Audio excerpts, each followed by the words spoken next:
Melihat putranya belakangan sangat patuh, nada bicara Ezra juga menjadi lunak. Kamu baik-baik di rumah, aku pergi kerja dulu. Selesai berkata, Ezra berpesan pada penjaga rumah, lalu berbalik dan pergi. Malam hari, setelah makan malam, Clayton menyeret ayahnya dengan paksa untuk ke kamarnya, lalu memberikan guling kecil pada ayahnya. Dia meminta ayahnya melihat gambar yang tercetak di guling kecil itu. Ini membuktikan bahwa mominya adalah wanita yang tinggal dalam apartemen di pinggiran kota itu. Pupil mata Ezra mengecil, dalam mata terbesit kilatan tidak bisa percaya. Wanita yang tercetak di guling kecil putranya, dengan wanita yang dia temui saat siang hari ketika pergi menjemput putranya, sama persis. Bedanya hanya, wanita dalam guling kecil putranya berambut panjang dan wajahnya sedikit cubi, senyumannya yang begitu polos dan indah bagaikan bunga, membuat orang tidak bisa berpaling, dan membuat mood hati juga ikut berubah menjadi baik. Dan wanita yang Ezra temui saat siang hari, berambut sangat pendek hanya sepanjang dagu dengan sedikit ikal keriting, meski wajahnya cerah tapi sudah tidak cubi, dagunya sedikit lancip, dan keseluruhan wajah tampak pucat tidak ada senyuman sedikit pun. Mungkin inilah perbedaan di antara keduanya.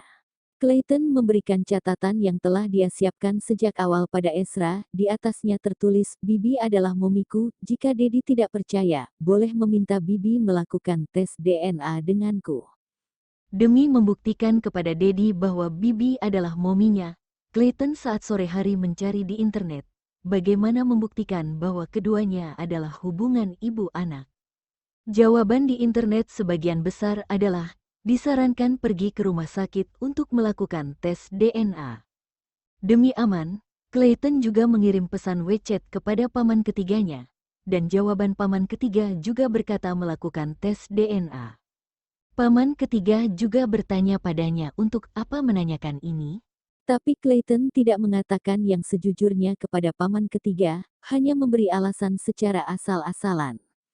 Bahkan Dedi saja tidak percaya bahwa Bibi adalah momi, maka meski dia memberitahunya, paman ketiga juga tidak akan percaya. Menunggu setelah dia dan momi melakukan tes DNA, maka sudah bisa membuktikan bahwa Bibi adalah mominya, dan baru mengatakan hal ini pada orang-orang. Iya, Ezra menjawab dengan acuh lalu berbalik meninggalkan kamar Clayton. Mereka semua mengatakan bahwa istri aslinya telah meninggal 4 tahun yang lalu, dan dirinya sendiri telah lupa akan banyak hal.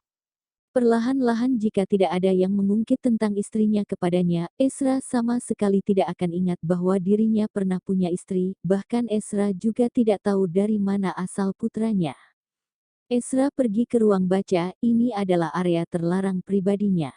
Ezra berjalan ke depan sebuah rak buku besar, di atasnya terdapat banyak buku catatan berwarna hitam setebal 2 cm sebesar A5. Orang yang tidak tahu mungkin akan mengira bahwa buku-buku ini adalah buku mahakarya yang terkenal.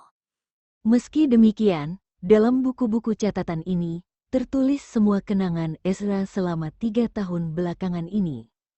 3 tahun lalu, Ezra menyadari bahwa dirinya tiba-tiba lupa akan banyak hal. Ezra juga pernah sangat panik dan gelisah. Dia juga telah menanyakan kepada keluarga untuk memastikan bahwa dirinya dalam 1 tahun tidak mengalami cedera apapun.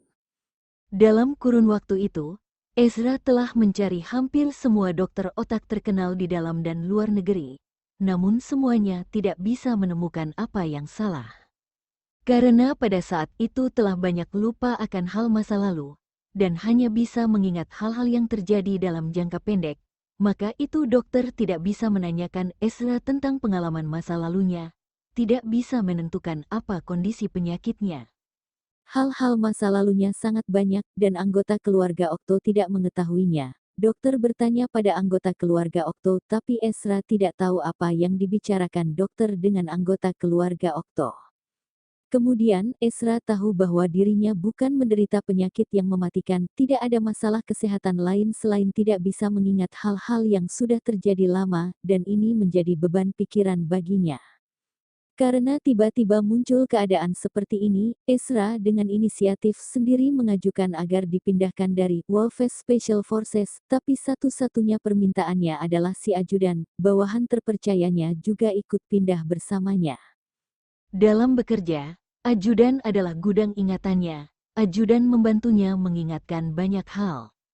Bahkan setelah meninggalkan Wolfes Special Forces, Ezra sendiri tidak tahu alasannya kenapa mengajukan agar dipindahkan ke kota Zaun. Karena tidak bisa mengingat masalah, Ezra mulai menulis catatan harian, mencatat semua hal yang menurutnya harus dicatat. Agar kedepannya mudah jika ingin mencari tahu, Ezra mengategorikan hal-hal yang dicatatnya, contoh berdasarkan tahun, urusan bisnis, urusan pribadi, dengan siapa, semuanya dipisahkan dengan jelas. Kadang kala sebelum melakukan sesuatu, Ezra harus membuka kembali catatan ingatannya, melihat apa yang telah terjadi, dan baru pergi mengerjakannya. Tepat seperti saat sekarang Ezra mencari sebentar, lalu mengambil sebuah buku catatan dari rak buku yang telah dia baca belum lama ini, yakni catatan tentang istrinya. 3 tahun lalu, Ezra menyadari diri sendiri tidak bisa mengingat banyak hal, juga tidak ingat pada istrinya. Ezra bisa tahu tentang istrinya karena dari anggota keluarga dan juga dari orang utusannya secara pribadi untuk menyelidiki tentang istrinya. Karena pada saat itu Ezra sangat sederhana, ditambah melakukan hal dengan segenap hati, sehingga masalah yang berhasil diselidiki tidak banyak. Setelah melihat dengan cermat hal yang berkaitan dengan istrinya, Ezra menelepon ke Vito. "Ada apa kakak kedua?" tanya Vito yang telah makan malam dan sedang menangani urusan bisnis di ruang baca. "Masalah tentang kakak iparmu," kata Ezra langsung. Ujung telepon sana, Vito langsung terkejut dan HP-nya hampir terjatuh ke lantai, wajahnya tampak masih ketakutan. Kakak kedua, kenapa kamu tiba-tiba tanya tentang kakak ipar Kina?" Jantung Vito berdegup kencang, bahkan gagap saat bicara. Sejak 3 tahun lalu, setelah kakak keduanya telah lupa akan semua hal masa lalu, kakak keduanya hanya pernah bertanya padanya 1 kali tentang kakak ipar Kina, lalu tidak pernah tanya lagi. Dan agar tidak membangkitkan rasa sakit kakak keduanya, Vito dengan anggota keluarga tidak pernah mengungkit sepatah kata pun lagi masalah kakak ipar Kina. Jawab saja, untuk apa banyak tanya? Ezra tidak ingin Vito ikut campur dalam masalah ini. Kakak kedua ingin tanya apa? Jawab Vito. Masalah tentang kematian kakak iparmu, bagaimana dia bisa mati? Tanya Ezra langsung. Ezra baru saja selesai membaca buku catatan, tapi tidak menemukan penyebab kematian istrinya, dan anggota keluarga pada waktu itu tidak memberitahunya. Ezra pada saat itu sedang merasa resah karena masalah daya ingatannya yang pendek, sehingga dia tidak lanjut bertanya. Aku juga tidak tahu, jawab Vito dengan perasaan bersalah. Vito, percaya tidak, aku akan segera pergi ke kota Leicester untuk patahkan kakimu. Jawab Ezra dengan suara berat dan tidak sabar, nada bicaranya terdengar ngeri. Kakak kedua, aku benar-benar tidak tahu penyebab kematian kakak ipar Kina, benar. Kata Vito dengan suara sedikit gemetar. Kejadian pada tahun itu begitu menakutkan, bahkan jasad kakak ipar Kina tidak ada. Pada akhirnya Vito mempertaruhkan nyawanya, mengambil beberapa potongan kain lusuh yang disimpan kakak keduanya dalam brankas untuk tes DNA, dan noda darah di beberapa potongan kain lusuh itu adalah milik kakak ipar Kina. Tapi pada saat itu Vito takut kakak kedua akan menghajarnya, sehingga hanya memberitahu anggota keluarga tentang masalah ini, dan menyembunyikannya dari kakak kedua. Wajah Ezra bertambah suram, berkata dengan suara berat, "Vito, apa kamu ingin mati?" Jika iya, aku bisa pergi ke kota Leicester malam ini untuk mengabulkanmu. Vito ketakutan hingga jantungnya terus berdegup kencang, tidak ada yang dia takuti di dunia ini kecuali kakak keduanya. Melihat kakak kedua bersikeras menanyakan tentang penyebab kematian kakak ipar Kina, Vito merenung sejenak, lalu bertanya, "Kakak kedua, apa kamu teringat sesuatu?" "Tidak," jawab Ezra singkat, lalu berkata dengan tidak sabar, "Jangan banyak omong kosong, cepat katakan bagaimana kakak iparmu bisa mati." Baik. Vito berdeham sebentar, baru lanjut berkata, 4 tahun lalu, kakak ipar Kina dibunuh oleh seorang bandar narkoba besar yang ingin dibasmi olehmu, dan dalam menjalankan misi kali itu, kamu berhasil membunuh bandar narkoba besar tersebut dengan pistol. Vito mengatakan yang sejujurnya, Lucinta memang bandar narkoba besar yang ingin dibasmi oleh kakak keduanya. Kamu tidak bohong? Tanya Ezra. Lagi pula tadi adik ketiganya tidak bersedia mengatakan penyebab kematian kakak iparnya, tapi begitu diancam langsung mengatakannya. Ini membuat orang sangat curiga dengan kebenaran masalah yang dikatakan olehnya. Vito segera berkata, kakak kedua, masalah ini bisa diselidiki. Nama bandar narkoba besar tersebut adalah Lucinta, pada waktu itu juga menggemparkan seluruh negara. Jika tidak percaya kamu boleh meminta koneksimu untuk selidiki file anti narkoba 4 tahun lalu, dan bisa pastikan apakah yang aku katakan benar atau tidak. Atau kamu tanya Judith, Judith juga tahu masalah kakak ipar Kina diculik oleh Lucinta pada waktu itu. Hening sejenak, Vito lanjut berkata, setelah kamu tidak ingat dengan masa lalu, maka itu kami tidak beritahu kamu penyebab kematian kakak ipar Kina karena pada waktu itu kamu merasa sangat bersalah dan menyalahkan diri, dan kami juga tidak ingin membangkitkan kembali rasa sakitmu, maka itu kami terus menyembunyikannya darimu. Masalah pada tahun itu telah menewaskan banyak penjaga Tane Dark Lord. Dan kakak kedua membebaskan Judith setelah kakak ipar Kina mati. Judith yang punya identitas baru, ditambah dia adalah koneksi kakak kedua, sekarang ini menjadi seorang polisi wanita hebat yang terkenal di kota Leicester. Dalam daya ingat Ezra yang pendek, tidak ada ingatan tentang Judith, dan juga tidak ingat tentang masalah bandar narkoba besar. Meski Ezra lupa akan banyak hal, tapi dia masih tetap tahu tentang pengetahuan umum anti narkoba. Contohnya identitas personel resmi anti narkoba tidak boleh terekspos keluar, begitu pengedar narkoba tahu, maka para pengedar narkoba akan menggunakan berbagai cara untuk mencelakai anggota keluarga yang lain serta teman dekat. Adik ketiganya mengatakan bahwa istrinya mati karena dibunuh bandar narkoba, dan tidak peduli benar atau palsu yang dikatakan oleh adik ketiganya, Ezra akan menyelidikinya secara langsung. Ezra menarik kembali kesadarannya, dan lanjut bertanya, di mana kuburan kakak iparmu? Dalam buku catatan, alasan penyebab kematian istrinya tidak jelas dan tidak ditulis di mana istrinya dimakamkan. Kamu pada waktu itu tidak memperbolehkan kami membuat batu nisan untuk kakak ipar Kina.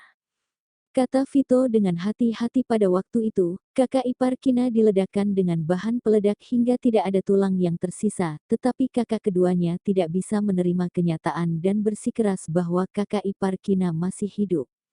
Saat itu, mereka mengusulkan mendirikan makam untuk kakak ipar Kina, alhasil kakak keduanya langsung mengamuk di tempat dan juga berkata di depan semua anggota keluarga, bahwa siapa yang berani mengatakan Kina sudah mati, maka dia akan menghancurkannya.